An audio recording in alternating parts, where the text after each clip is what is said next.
Trabalhar aonde você quiser para empresas do mundo todo. Isso não é um sonho, isso é realidade no mundo todo. A X-Team nasceu para ser remota e aqui nós temos times diversos com diversas culturas, idiomas e até time zones. Já imaginou trabalhar em um time tão diverso assim? Mas para isso funcionar, para que o trabalho remoto seja efetivo de fato, nós temos que nos atentar às boas práticas. Eu sou Carol Atequita, engenheira iOS aqui na X-Team e criadora de conteúdo no canal Atequita Dev, e eu tô aqui justamente para falar sobre boas práticas para trabalho remoto, além de dar algumas dicas para produtividade em home office. Bora lá?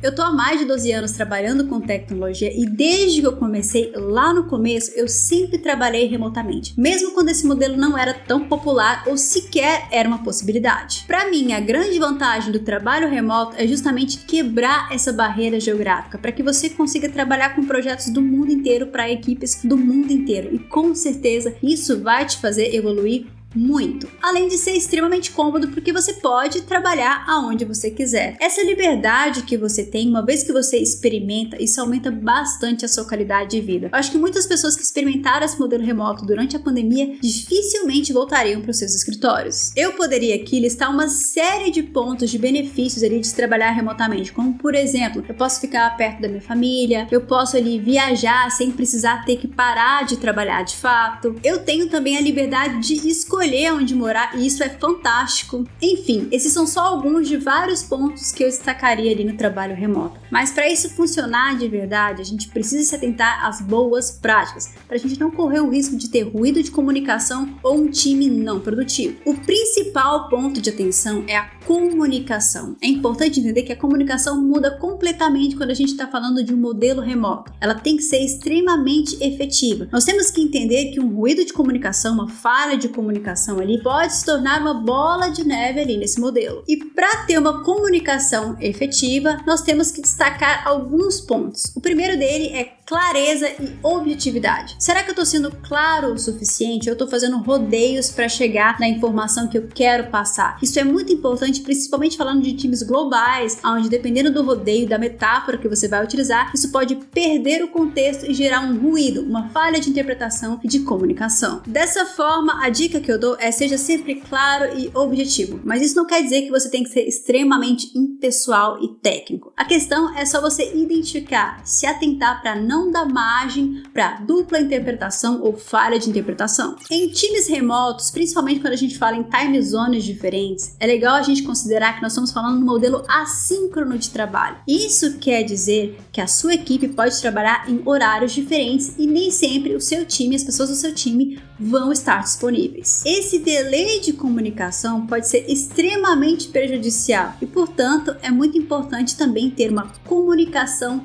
ativa. A comunicação ativa, ela não busca apenas se comunicar, ela busca se antecipar e resolver. Isso quer dizer que se eu estou num projeto e eu tenho um problema, eu tenho que resolver um problema e eu tenho uma dúvida acerca desse problema. Ao invés de eu perguntar essa dúvida e ficar esperando uma resposta, eu posso me antecipar. Eu posso estudar um pouco mais, fazer a minha pergunta sobre a dúvida, falar sobre a minha percepção naquele momento e qual seria a atual resolução que eu pensaria para aquele problema. Ou seja, eu tornei essa comunicação muito mais otimizada.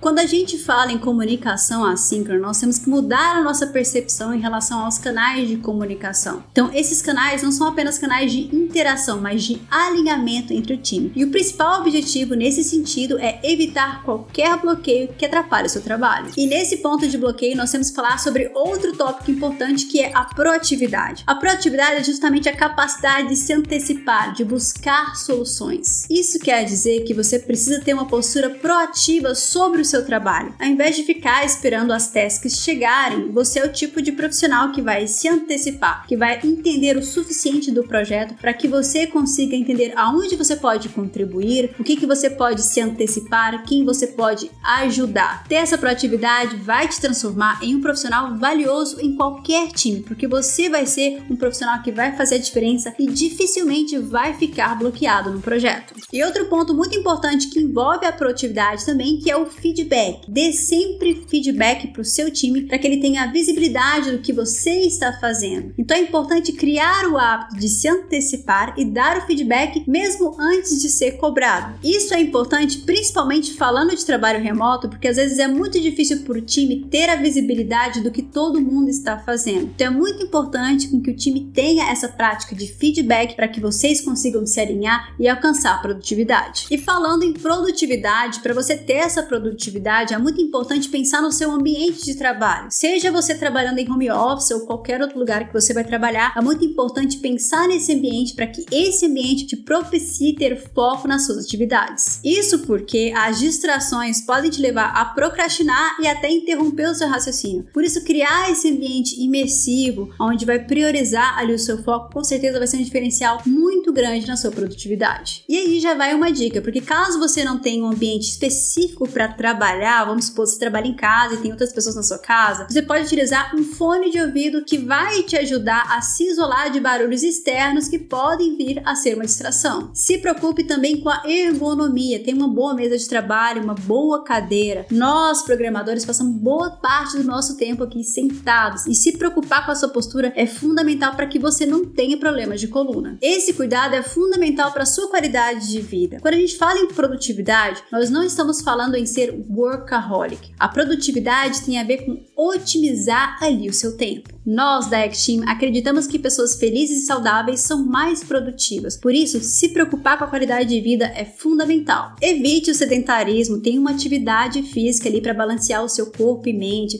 Tenha também hobbies, atividades além do trabalho. Lembrando que o trabalho, ele deve ser uma extensão da sua vida, mas não toda a sua vida. Por isso é muito importante que você tenha um tempo para você, que você se sinta feliz. Com essas dicas e boas práticas, eu tenho certeza que você vai ter uma experiência de trabalho remoto muito melhor. E não deixe de comentar também aqui nesse vídeo o que você achou desse conteúdo, quais são as suas maiores dificuldades falando em trabalho remoto ou os maiores benefícios que você vê nesse modelo de trabalho. Vamos interagir? Espero você em um próximo vídeo e até mais!